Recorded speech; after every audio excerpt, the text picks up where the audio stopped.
Ready for this shit?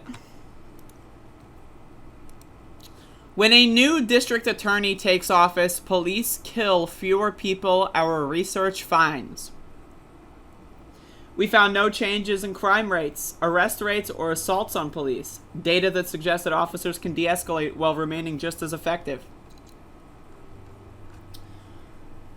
Check this out. Each year, police kill more than 1,000 people in the United States. Very few of these incidents, less than 2%, result in any criminal charges. To be sure, some deaths involve police saving others or themselves from danger, not true.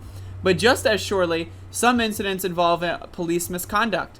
Many observers argue that the close working relationship between prosecutors and police contributes to the low rate of indictments. Let's look at the case of Andrew Brown Jr. in Elizabeth City. Again, we've been protesting for 86 days, and I will get to the recap after the segment. I thought that this was an appropriate lead-in. The district attorney here, Andrew Womble, is highly corrupt. He has been involved in numerous lawsuits and corruption, charges, and all sorts of other, wheeling and dealing things with not just my county's sheriff's department, but with neighboring county sheriff's departments. He has very, very clearly stated that the murder of Andrew Brown Jr. was justified, even though in the Pasquotank County Sheriff's Department handbook, it says they cannot shoot a fleeing suspect. They can also not shoot a fleeing car. That's what it says. Right? The Supreme Court statutes say that you cannot kill a fleeing suspect. Also, again, all of these laws and rules or whatever are thrown out the window because the district attorney can just decide, fuck it, I don't really care. And they've got the sole power to do that. The only thing that trumps them in the state of North Carolina is the federal government, right? And that's why they're doing a federal lawsuit, which I'll get into soon. But again, if you are, this is my thing, right? Letting power embed, letting power fester is a highly problematic thing.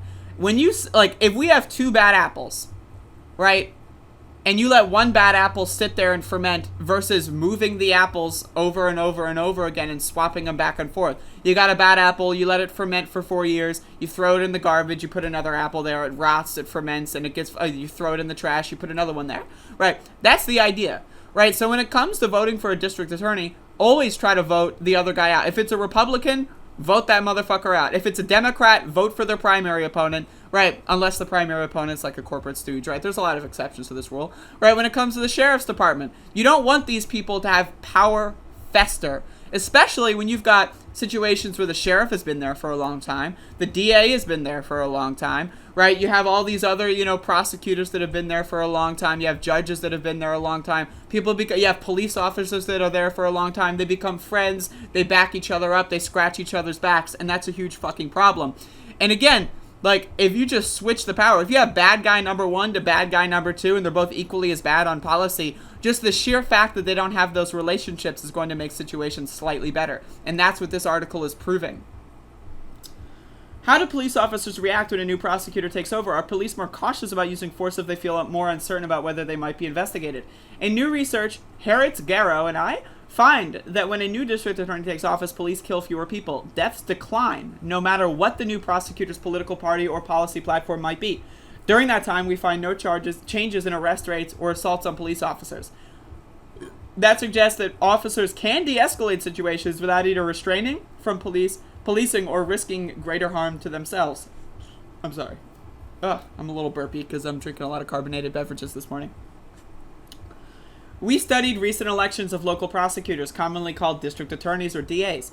We observed election outcomes for all 2,315 districts that elect this position in the United States from 2012 to 2017. We then compared the number of killings by police in all districts where the incumbent district attorney won re-election with those in districts where the new candidate won office. To do so, we compiled data from Prosecutors and Police Project Mapping Police Violence, the FBI and the Census Bureau.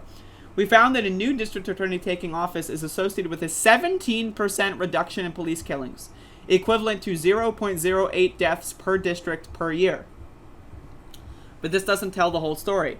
Many districts have little competition for the prosecutor position, especially in rural areas like Elizabeth City and Pasquotank County, northeastern North Carolina here, right?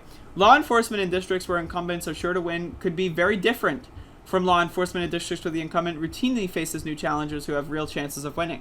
To address this, we focus on 157 districts with close primary or general elections. We compared districts where a challenger narrowly defeated an incumbent with districts where an incumbent district attorney narrowly defeated the challenger. These districts were demographically very similar, but generally more urban and had very similar policing results, such as arrests, deaths, and convictions, and so on, before the election. As a result, any subsequent changes in policing are likely to result from the election's outcome. In districts where elections are close, the differences are even more dramatic. After a new candidate ousts an incumbent, the number of deaths by police falls by 40%, equivalent to 0.3 deaths per year per district, or at least one death in a 4-year term. The effects are similar no matter the civilian's race. Black, Latino, and American Indian adults in the United States face a higher risk of being killed by police than white adults. The risk is exceptionally high for black men, who face an estimated 1 in 1,000 chance of being killed by police in a lifetime. But when a new prosecutor takes office, the drop in police killings doesn't vary significantly by race or ethnicity. White deaths decrease by 40% and black deaths decrease by 38%. In other words, while prosecutor turnover reduces police killings, it does not close race and ethnicity gaps in police violence. What's more, after a new district attorney takes office, we found no changes in property crime, violent crime, or arrests. This suggests that when officers want to, they can de-escalate situations that might have otherwise turned deadly, and aren't simply avoiding those situations altogether. Nor do we see an increase in assaults on or deaths of police officers. Why do police behave differently when there's a new prosecutor in town? ? Others have found this link between police accountability and use of force. Still, some might be surprised by our findings. How might changes in the district attorney's office influence higher stakes policing decisions? Certainly, we do not expect officers to calculate the odds of indictment while making split-second decisions. Instead, we imagine at least 3 reasons to expect police officers to respond to a new candidate's election. First, district attorneys work closely with police officers every day. If officers felt known and respected by an incumbent, they may become cautious about using force after the incumbent is ousted. Yes, absolutely. Second, a new district attorney introduces uncertainty. Officers may behave cautiously if they are unsure how a prosecutor will handle future cases involving police. It's all about people being in a certain state of mind. It's all about people going into, again, I want to take the case of Andrew Brown Jr. being shot and murdered by the Pasquotank County Sheriff's Department. Right? They went into that situation on the back of a pickup truck with AR-15s drawn, loaded, and ready. If, let's say, a new district attorney was just sworn in 6 months ago, they wouldn't have done that. They would have maybe gone on the back of a pickup truck with guns on, not fully loaded and ready. Maybe they wouldn't have gone on the back of the pickup truck and they would have taken a normal squad car. Maybe they wouldn't have had AR-15s, etc., etc., etc. These are all things that go into one another. If you think going into a situation that you'll have a higher chance of getting away with it, you'll be more likely on a subconscious level to make split-second decisions that result in the deaths of people. If you're already understanding that you don't know how this person's going to treat you, you're going to be more cautious, right? This is hard to explain, but it's basic human psychology, right? It's, again, if you spend every day being buddy-buddy with the DA, you're going to be more likely to be fast and loose with the rules. Whereas if the DA is coming to your office and, spits in your coffee or something, you're going to be a little bit more cautious with how you go about basic scenarios, right? And so, again, this is why we need to have power transfers. There are a lot of people out here that say, oh, Joe Biden isn't that better than Donald Trump. Okay, well, even if Joe Biden is worse than Donald Trump on a lot of policies, which I don't believe, that's not what I believe, but even if that's the case, the sheer fact that we are switching parties and switching power structures means that there's going to be less fermenting in office, right? So again, I'm highly in favor. Again, there's also a conversation right now in Pasquotank County when it comes to the sheriff's department and getting a new sheriff in the next election. I don't like any sheriff. I don't like any cop. And I think that Eddie Graham and the race versus Tommy Wooten, I think they're both very similar. I think they're basically identical as far as candidates are concerned. They both have said the same things. They both will do the same things. But the sheer fact that they are a different person, right, with different relationships, that itself is enough to potentially lower police violence, to potentially just shake things up, even for 6-7 months, even for 2 months, even for 2 weeks. And that can be a very crucial fact when it comes to a life or death scenario, right? Again, let's say a new sheriff is in town, right? And then like fucking 3 weeks later, there's a position where cops almost kill someone. It's possible that if that new sheriff weren't in town, that they would have been more likely to kill that person. This is all human psychology based on their comfort. And this is why I also think law enforcement should not be a full-time position that people do for their entire lives. I think law enforcement should have term limits, personally, right?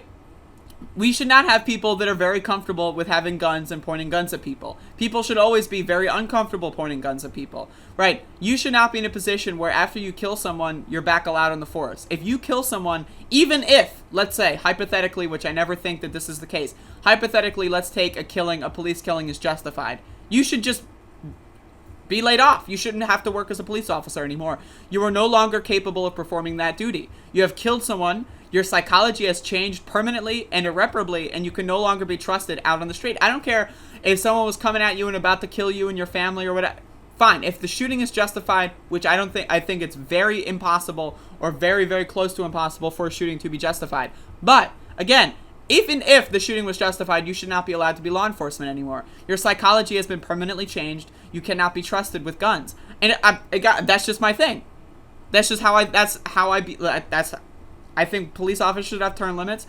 I think that they shouldn't be allowed to kill people and then continue to be on the force. Even if that, like, again, if they shoot and kill a terrorist with a bomb or whatever fantasy scenario you want to come up with, that still has permanently altered their brain chemistry and their psychology, and they should not be trusted with the gun anymore. That's all I'm saying. So again, these are all things that we need to have these conversations about.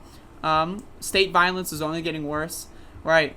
Good cops, if they did exist, they don't exist anymore because they're all quit, fired, or just not even joining in the ranks anymore. They're all being cycled out. Cops are a fascist gangster, force of evil, right? DAs, right? Corrupt judges. This is all like a fucking primordial soup of cringe, disgust, evil, and just nefarious fucking garbage. And again, reports like this really just do a great job in highlighting just, again, even if a Democrat leaves and a Republican joins, they might still be more apprehensive for 6 months, a year, whatever. And that could be a life-saving moment for someone on the other end of that gun.